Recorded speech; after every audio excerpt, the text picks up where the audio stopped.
नमस्कार, विशेष मध्ये आपल्या सगळ्यांचं स्वागत। मी प्रसाद काथे। महाराष्ट्रात 26 जानेवारीच्या नंतर पालकमंत्री पदाचा वाद मिटलेला असेल असं सांगितलं जात असतानाच अनपेक्षितपणे या पालकमंत्री पदाच्या वादावरून नव वक्तव्य समोर येत आहे आणि आता तर शिवसेना पूर्ण ताकदीनिशी या वादात उतरलेली दिसते। सुनील तटकरेंच्या विरोधामध्ये शिवसेना मैदानात आहे। पालकमंत्री केलं नाही तर तटकरेंना रस्त्यावर फिरू देणार नाही इथपर्यंतची वक्तव्य होत आहेत आणि अशा प्रकारच्या वक्तव्यांना आळा घालण्यासाठी गुवाहाटीचा तो व्हिडिओ बाहेर काढू इथपर्यंतच्या धमक्याही दिल्या जात आहेत। शिवसेना आणि राष्ट्रवादी हे दोन्ही पक्ष सत्तेत आहोत हे विसरलेत की काय असा प्रश्न पडावा। जनतेने भरभक्कमपणे ज्या महायुतीला निवडून दिलं त्या महायुतीतल्या या दोन छोट्या घटक पक्षांमधला वाद हा निश्चितच भाजपाच्यासाठी डोकेदुखी ठरतो आहे।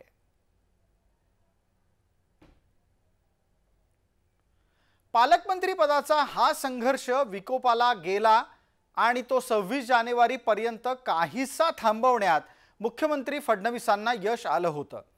पण 26 जानेवारीला ध्वजारोहण झालं आणि त्याच ध्वजावतरणाच्या कार्यक्रमामध्ये अचानक रायगडात ठिणगी पडली, ती तटकरेंच्या अनपेक्षित उपस्थितीमुळे।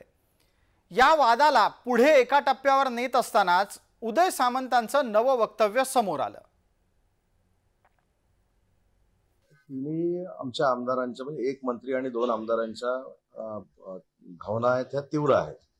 आता त्यांना विधानसभेमध्ये आलेले अनुभव, त्यांना खासदारकीमध्ये आलेले अनुभव हे त्यांचे वैयक्तिक शिवसेनेसाठी आलेले अनुभव आहेत आणि त्याच्यातनं कदाचित हे गैरसमज झाले असतील। शिंदे साहेब आमचे मुख्य नेते आहेत, शिवसेनेचे नेते आहेत आणि त्यांना रायगड देखील कशा पद्धतीनं चाललेला आहे ते देखील माहिती आहे, नाशिकमध्ये देखील काय चाललेलं आहे हे माहिती आहे। त्याच्यामुळे मुख्यमंत्री महोदयाबरोबर एकनाथ शिंदे साहेब चर्चा करतील आणि तो योग्य तो निर्णय घेतील।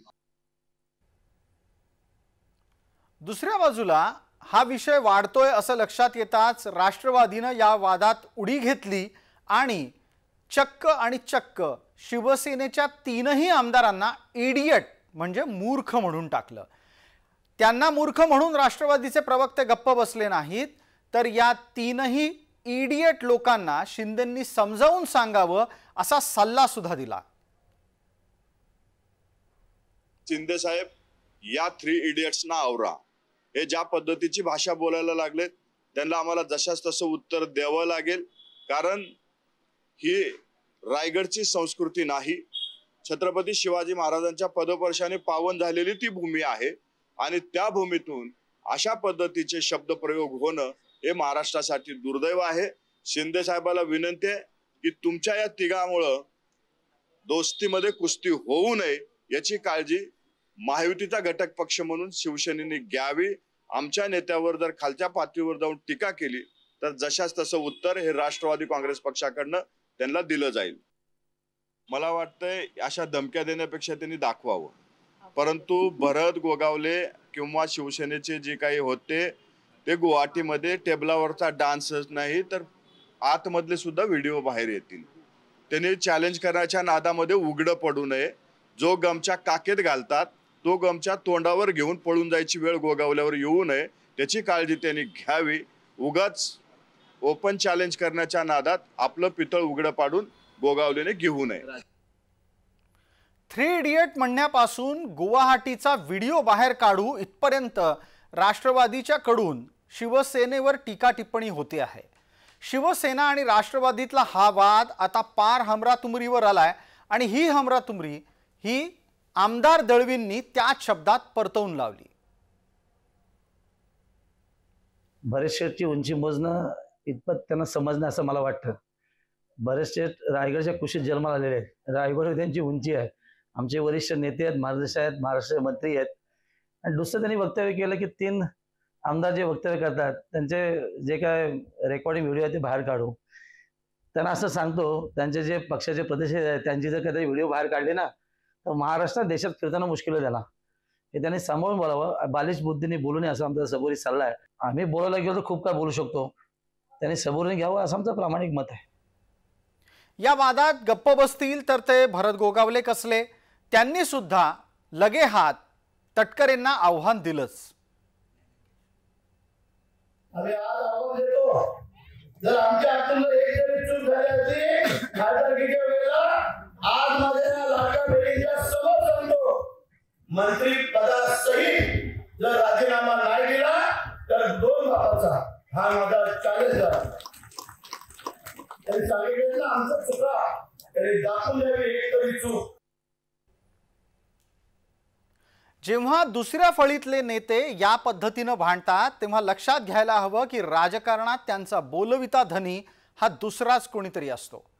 ज्या पद्धतीनं गोगावले आणि इतर सर्व रायगडातले शिवसेनेचे आमदार राष्ट्रवादीला शिंगावर घेत आहेत त्याचं एक कारण तर निश्चित आहे, गोगावलेंना खुलेआम शिंदेंनी दिलेलं पाठबळ.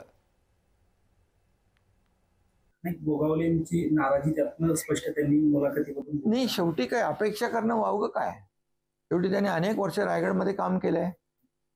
म्हणजे अपेक्षा ठेवणं, मागणी करणं त्याच्यामध्ये काही चुकीचं नाहीये. त्यामुळे महायुती जी आहे, मी आहे, आमचे मुख्यमंत्री आहेत आणि दुसरे आमचे उपमुख्यमंत्री, आम्ही बसून त्याच्यावर मार्ग काढू. पालकमंत्री पदाचा हा वाद केवळ शिवसेना आणि राष्ट्रवादी यांच्यातच वाढतोय असं नाही. भारतीय जनता पार्टीत सुद्धा नाराजी आहे, पण तुलनेनं तिथे इतक्या तीव्र आणि टोकाच्या प्रतिक्रिया व्यक्त झालेल्या नाहीत. आपण पटकन पाहणार आहोत एका यादीमुळे किती जण महायुतीत नाराज झाले आहेत.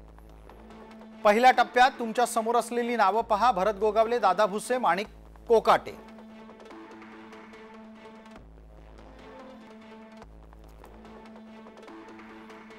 दुसऱ्या टप्प्यामध्ये भाजपचे 3 नेते आहेत, पंकजा मुंडे, मंगलप्रभात लोढा, गिरीश महाजन.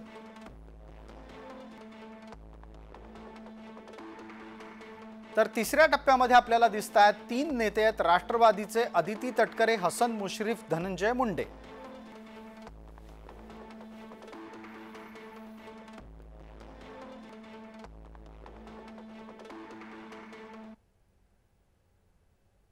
पालकमंत्री पदाचा हा वाद सत्तेत आलेल्या महायुतीच्या पहिल्या 100 दिवसातला आहे आणि असं कुणीही नेत्यानं स्वतःला समजू नये आणि लक्षातही ठेवावं की जनता सगळंच लक्षात ठेवते आणि वेळच्या वेळेला चुकीचं दान पदरात टाकते. विशेषमध्ये तुर्तास इतकंच. आपण पाहत रहा फक्त जय महाराष्ट्र.